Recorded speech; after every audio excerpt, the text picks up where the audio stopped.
Hi, Year 11, this is Mr. Lim here, and this is our last video on atomic structure about successive ionization energies. So let's get started. All right, so we're going to be learning about this stuff there.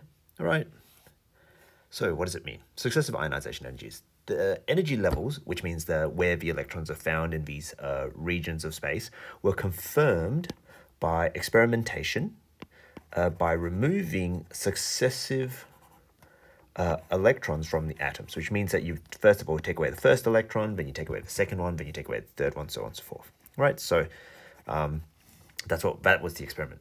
When the electrons were removed one by one, the amount of energy required to remove each electron was recorded, and they noticed that the amount of energy was not linear. Okay? The increase in the amount of energy was not linear, which means that it didn't go up in a straight line. It went up in jumps. All right. Some portions of the increases were linear, but there were large jumps between linear portions. Okay. So only some portions were linear, but then there were large jumps between linear portions. So what does that mean? A linear portion suggests that the electrons are all relatively equidistant from the nucleus. Because if you think about it, right, when if they're all equally distanced, then they'll roughly take the same amount of energy to remove from the nucleus, because they're not being attracted any more or less than the others. All right, but there is a slight increase due to the increasing net positive charge experienced by the remaining electrons after some have been removed. Okay, so that means all the electrons within these portions, or these like linear portions, are groups of electrons which are roughly equidistant from the nucleus. Okay, so let's have a look here. Oops, that's not what I wanted to do. Here's what I wanted to do. Okay, so here's a nucleus with a couple of electrons around it. Okay, because they're all the same distance from the nucleus, they're going to take roughly the same amount of energy to remove, right? But if I remove one, if I remove one of them, that means, now remember there were 6 electrons in the beginning, so we'll call this a 6 positive. The 6 positive charges are spread out along the 5 remaining electrons, which means they all get pulled a little bit more. All right? So they get pulled a little bit more now that one has been removed. All right? If you were to remove another electron, then each of the remaining electrons is also going to get pulled just a little bit more as well, which means it'll be a little bit harder to remove this. That's why the amount of energy that was needed to remove electrons increases a little bit in some linear fashion, because they're all around the same amount place.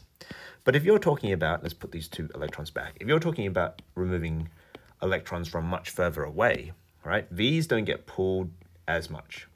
All right, so it's easy to remove these electrons. It's easy to remove these electrons, right? But the amount of energy that's required to remove the inner ones gets significantly more once you've removed these 2, all right? Because it's so much closer.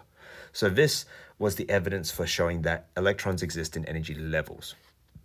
Okay, so let's have a look. So the large jumps indicate that the next group of electrons are much closer to the nucleus, because they require a lot more energy, so they're harder to remove. And that means that the evidence puts electrons into groups of which they are varying distances around the nucleus. So not only are they get closer and further away, but they're also all clumped together. So they're not all just randomly found around the nucleus at random distances. Because if it was just at random distances, and they were all evenly spread, then it would just be a linear increase as you took them away. All right? There would be no large jumps. Okay, so successive ionization energies. So if you graph these of an unknown atom, can give information about how many electrons are in the outermost energy level. Okay, so the electrons in the outermost energy level will be grouped together, okay, because all electrons are grouped still in energy levels, and the energy required to remove them will increase linearly until they are all removed. So that's the group of electrons in the outermost energy level. Okay, so those electrons in the outermost energy level will go up. These ones here will go up linearly until they're all removed, and then a large jump to the next amount. To remove the next electrons, once all of those outer ones have been removed, will require significantly more energy. The number of electrons that are removed prior to that electron that takes significantly more energy will all be found in the outermost energy level, which means that all of those electrons before that one are in the outermost energy level. So let's have a look at what that means here. Here is a graph of what you might see. What you'll see here is that this is the first electrons that is removed, and it requires the least amount of energy because it's the furthest away. Then it takes a little bit more energy to remove the second, and then a little bit more energy to remove the third, and then it takes a lot more energy to remove the fourth. Okay, that's because this one is much closer to the nucleus than the others. All right, so how many electrons are in the outer shell?